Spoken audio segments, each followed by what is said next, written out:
Do you have a quilt with wavy borders? Ripples right along? Well, if it was a beach themed quilt, that might be all right. But for most quilts, it's really not something that we want. Hi, my name is Terry Santra. I'm the head moose at Purple Moose Designs.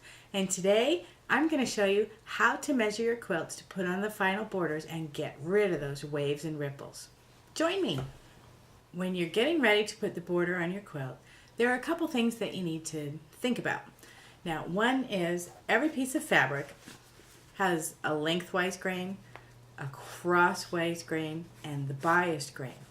So the lengthwise grain is the one that as it comes off the bolt. So you have a piece of fabric off the bolt, your salvages are here, this is the lengthwise grain.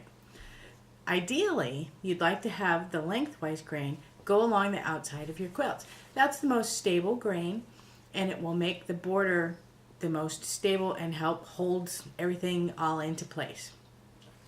Sometimes that's not going to work out with the design that you had in mind. For instance, you may be working with a directional print like a stripe or something where you have little animals and you don't want them upside down or sideways, so you can't work with the lengthwise grain. Also, if you're working, say, on a king-size quilt, you'd have to buy yards and yards of fabric to get one long piece, and then you just cut a couple strips off of it, and that may not be feasible monetarily, or then you have all this fabric left over.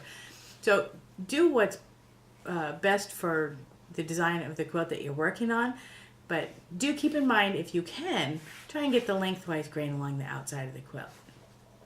So first thing you want to do is measure your quilt to figure out how long you need to make your borders. And we have two different ways to do that. They're basically pretty much similar, with one minor little difference. But here we go. Here's our quilt top. Isn't it pretty? So if you have your quilt top, a lot of people will just measure the outside edges, and that's how they'll figure out how long to cut their border pieces. But that's not the most accurate. Here, let me show you. If you've made your quilt, for instance, the quilt that's behind me, it has a whole ton of little pieces on there.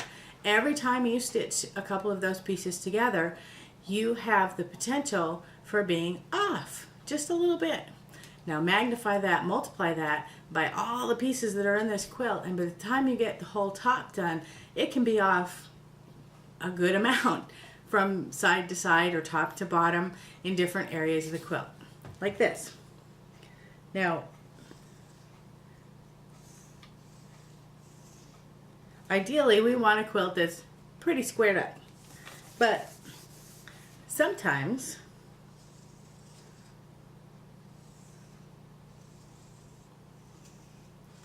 our quilt may not come out quite as square as we think it is. Now, if you measure the outside of your quilt and put the borders on according to that, here's what you're going to do. You're just going to accentuate the already wonkiness that you have going. That's really not what you want to do either. There is a better way.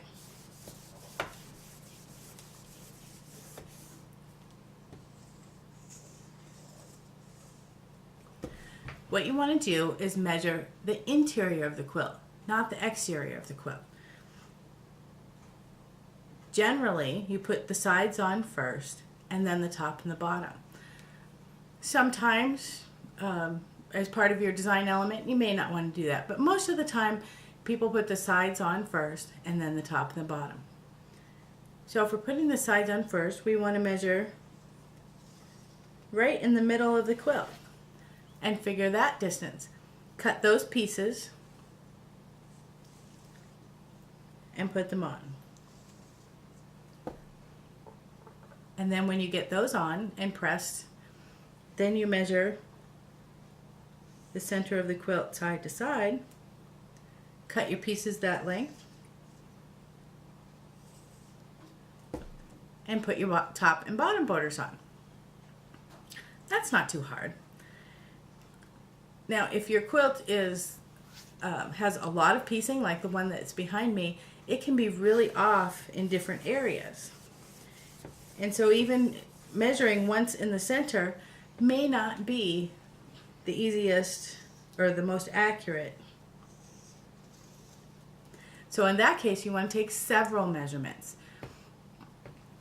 Obviously, if you're working on a small wall hang, you maybe only 3. If you're working on a king size quilt, maybe 5, whatever you think is best. So in that case, you would measure, we're going to do 3. You would make 3 measurements, and you'll get 3 different numbers. In this case, we're going to say we came up with 12 inches, 12 1/4, and 12 1/8. You add those 3 numbers together,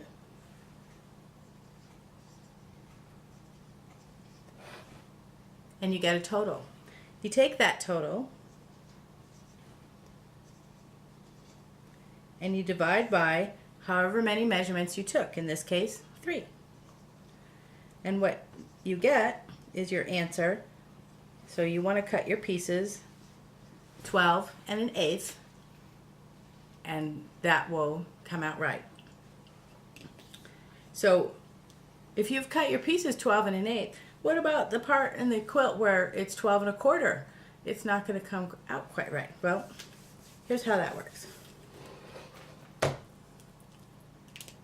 Once you get your border pieces cut to the 12 1/8, you want to take the whole thing and fold it in half like this, and then fold the 2 ends to the middle, just like that. And you just want to press, either a finger press, or you can use a wood iron, or you can use an actual iron. Doesn't matter. You just need 3 little presses, and they will be at the halfway point and the quarter markings on either side. Then on your quilt top, you want to do the same thing. Fold it in half, fold the 2 ends out to the middle. See, there's no math this way. Fold the 2 ends up to the middle and do your creases right along here. And you will get a crease at the halfway, a crease at the quarter, and a piece at the 3/4. Then you just take your 2 pieces and at this one, you'll put them together and you'll place a pin. At the halfway, we'll match up our 2 little marks there. And we'll place another pin. Obviously, if you had like a king size quilt, you might have some other pins in between. And we'll place a pin there. That way, any differences, plus or minus, in the size of the 2 pieces, you can ease in between where the pins are. And make sure the ends line up. And when you get all done, it'll work out just fine. If you have one piece that's bigger than the other piece, for instance, if I've cut the border piece at 12 1/4, but my quilt top is generally 12 1/8, I want to put the bigger piece towards the feed dogs. So I'd run it through my machine this way. So whatever is the fuller or longer piece, put that one towards your feed dogs, and your feed dogs will help you ease in that extra fullness. So that's it. That's how you measure your quilt top. Just remember, don't measure the outside. That'll just accentuate what you have done wonky in the quilt top, and you'll be fine. And if all this math scares you just a little bit, or the whole thought of doing all this scares you just the tiniest little bit, just remember, just like the quilt behind me, some quilts, they just don't need a border. Skip it. Have a great day.